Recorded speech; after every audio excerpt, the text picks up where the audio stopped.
How are you. Welcome to my channel लाइसा lifestyle. I hope आप सब अच्छे हैं। आई विश कि आप सब अच्छे रहो। सो गाइज, आज इस टॉपिक में मैं बात करने जा रही हूँ वो विटामिन डी के बारे में है। विटामिन डी देना बच्चों के लिए क्यों ज़रूरी है, कितना ज़रूरी है, डॉक्टर हमें क्यों रिकमेंड करते हैं, कब से कब तक देना चाहिए, कितनी मात्रा में, किस तरीके से देनी चाहिए। तो आज इस वीडियो में मैं इसी टॉपिक में बात करने जा रही हूँ। तो चलिए, जितने भी पेरेंट्स हैं, न्यू पेरेंट्स हैं जो इन सब के बारे में नहीं जानते हैं, तो डेफ़िनेटली इन सब के बारे में जानना बहुत ज़रूरी है आपको। तो आज इस वीडियो में मैं आपको सारी जानकारी देने वाली हूँ। सो गाइस, सबसे पहली थिंग कि विटामिन डी क्या होता है। तो विटामिन डी बच्चों के हड्डियों को लेकर के एक सप्लीमेंट है जो बच्चे के हड्डियों को मजबूत करने में काम आता है। और सबसे बड़ी बात, विटामिन डी बच्चों में कैल्शियम और फास्फोरस जैसी जो बैक्टीरिया होती है वो उत्पन्न करती है, जिसकी वजह से बच्चों को मजबूती मिलती है, बच्चों को हड्डियाँ कमज़ोर नहीं होती हैं, बच्चे को मांसपेशियों में मजबूती लाती हैं, उनके दांत भी मजबूत होते हैं, उनके दांत को दर्द में भी राहत मिलती है। तो बच्चे को D3 देना बहुत ज़्यादा ज़रूरी है। अगर सिंपल भाषा में समझाएं तो बच्चों में इसलिए ज़रूरी है, आप अगर धूप की किरणों के जितने भी विटामिन होते हैं ना, धूप के किरणों की, वो सारे विटामिन D3 में है। दैट्स वाई हमें डॉक्टर रिकमेंड करते हैं। कब से रिकमेंड करते हैं? 0 से लेके 1 ईयर तक। 0 से लेकर 1 ईयर तक डॉक्टर हमें रिकमेंड करते हैं। जिन भी पेरेंट्स को डॉक्टर ने ये नहीं बोला है, तो आप प्लीज़ डॉक्टर के पास जाइए और इसे रिकमेंडेड करिए।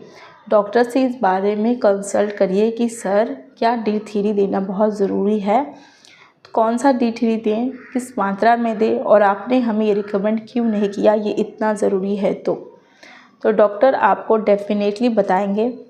ऐसे अगर आप चाहें तो अल्ट्रा D3 नाम का एक ड्रॉप आता है, जिसे हम 0 से लेके 1 ईयर के बच्चे को आराम से दे सकते हैं। तो आप ये आराम से दे सकते हैं। ये 400 mg का होता है। कोई विटामिन D3 800 mg का भी होता है। बट 800 mg का अगर कोई डॉक्टर आपको रिकमेंड कर रहा है तो आप 0.5 ml दीजिए, और अगर 400 mg का ले रहे हैं तो आप 1 ml का दीजिए, क्योंकि बच्चों के शरीर में हमें विटामिन डी की जो मात्रा है वो 400 mg तक ही होना चाहिए, ज़्यादा होने नहीं देना चाहिए। तो अगर मैं इसीलिए आपको बार बार बोल रही हूँ कि 400 mg का है तो आप 1 ml दीजिए, और अगर 800 mg का है तो आप 0.5 ml बच्चे को दीजिए। ये बच्चे को रेटेक्स नाम की जो बीमारी होती है उससे भी बचाता है। ये जो बीमारी है ये बच्चों के हड्डियों को नरम बनाता है, कमज़ोर बनाता है, जिन्हें आगे चल के हो सकता है इन्हें बैठने में प्रॉब्लम होगी, खड़ा होने में प्रॉब्लम होगी, चलने में प्रॉब्लम होगी, दौड़ने में प्रॉब्लम होगी। तो इसीलिए आप डेफिनेटली दीजिए। कब देना है? दिन भर में कभी भी आप एक बार दे सकते हैं, बट हाँ, ये बच्चे को बहुत झाग देता है, बहुत ज़्यादा। मैं अपनी बेटी को जब भी देती थी ना तो उसे बहुत झाग मिल जाता। जब भी देती वो तुरंत उल्टी कर देती, जब भी देती वो तुरंत उल्टी कर देती। तो मेक श्योर खाना खाने के बाद तो बिल्कुल न दीजिए। अगर बच्चा खा लिया है, खाली पेट में है एकदम, मतलब खाना खाने के 2-3 घंटे के बाद इसे दीजिए। और एकदम खाली पेट में दे रहे तो बिल्कुल अच्छी बात है, बट हाँ, उसे खाने के बाद तुरंत नहीं दीजिए। कुछ भी खिलाकर भी मत दीजिए, तुरंत उसे सरक जाएगा। तो ये बहुत ज़्यादा झांक देता है बच्चे को, तुरंत नाक में चढ़ा देता है बच्चों को। तो प्लीज़, बहुत बच्चे D3 पीना भी नहीं चाहते हैं, तो आप जो मदर फीड होते हैं उसमें भी मिलाकर आराम से बच्चे को D3 पिला सकते हैं। कुछ भी बच्चे को फूड दे रहे हैं उसमें भी मिलाकर बच्चे को दे सकते हैं। तो डेफिनेटली आप D3 दीजिए। D3 दिन में कभी भी एक बार आप दे सकते हैं बच्चों को।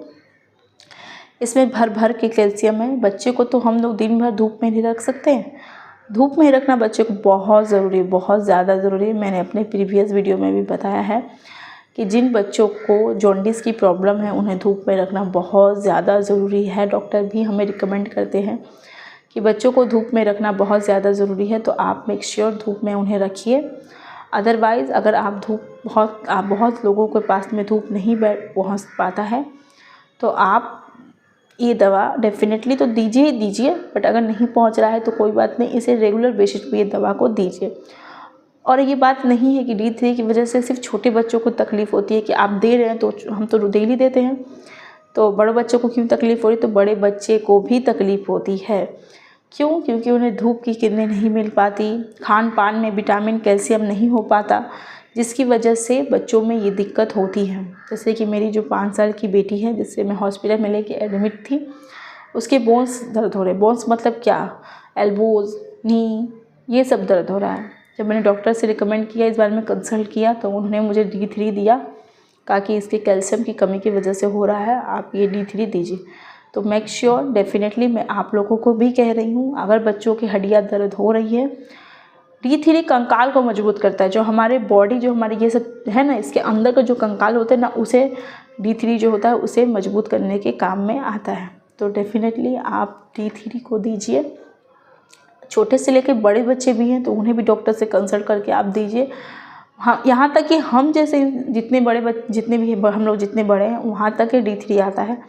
वहाँ पर हमें कैप्सूल में आता है, बच्चे को ड्रॉप में आता है, सिरप में आता है, इस सब में आता है। बच्चे अगर नहीं पी पा रहे हैं, नहीं ले रहे हैं, तो मदर मिल्क में दीजिए, फीडिंग मिल्क में दीजिए, फूड में दीजिए, उतने भी दे सकते हैं आप उसमें दीजिए।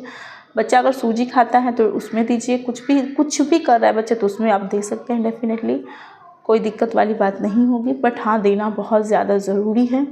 और हाँ, अगर बच्चा 6 महीने से ऊपर का हो गया है तो उसे कैल्शियम युक्त खाना बहुत ज़रूरी है खिलाना। जैसे कि साग सब्जी जो हो, तो फ्रूट जो गाजर, मतलब जितने भी फल है या कुछ सब्जियां हैं जिसमें कैल्शियम भर के होता है, तो इस सब सब्जियां उन्हें खिलाए, जिसकी वजह से उन्हें हड्डियां मजबूत होने का काम करेगी। तो अगर आपको मेरी वीडियो अच्छी लगे, हेल्पफुल लगे, तो प्लीज़ एक लाइक, शेयर, सब्सक्राइब ज़रूर करिएगा। Thank you, bye bye.